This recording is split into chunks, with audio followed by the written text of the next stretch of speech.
Hi, good morning. My name is Manoj Krishna, and those of you who don't know me, I'm a spine surgeon. Been a spine surgeon 16 years. I'd like to welcome you to this support group meeting. I'm very sorry I couldn't be here today with you. I've had to be called away for some family matters urgently. So Hannah is going to run the meeting today, but you'll get the same benefits from coming today because the main purpose of the meeting is to meet and talk to other patients who are here.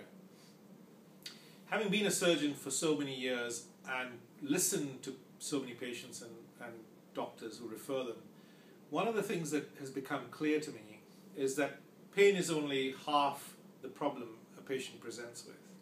The remaining half is all the anxiety and fear, not only among the patients but also among families. Because if you are going to, for example, have a hip replacement or a knee replacement, you wouldn't think twice. But the thought of having a spine problem treated scares people. And the two things they think about to start with are death from surgery and paralysis from the operation.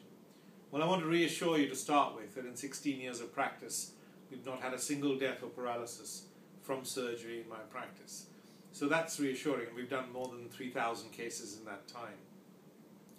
Now, the other question people have been asking me recently is, do you think I'm bad enough to have treatment?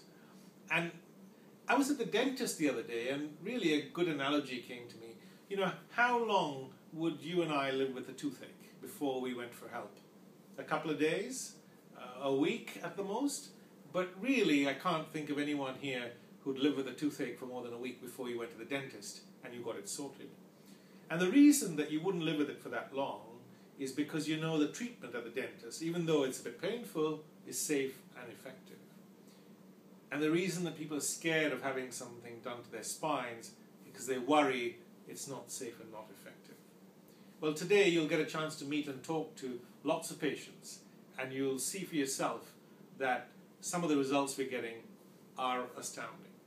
And people are getting their lives back, they have very little pain afterwards, and can go back to all the sporting activities. Be a little bit careful, though, in talking to patients, because suppose you meet somebody who's done superbly well, and for example, in the gym at 2 weeks after surgery, and you have surgery, and at 6 weeks you're still taking the odd painkiller and not in the gym like the people you've met. So the important thing to understand is that just as each human being is different, just look at yourself in the mirror, everyone has their own pathway to recovery. And though everyone will get to the same place in the end, the road they'll follow to reach that point is different for different people.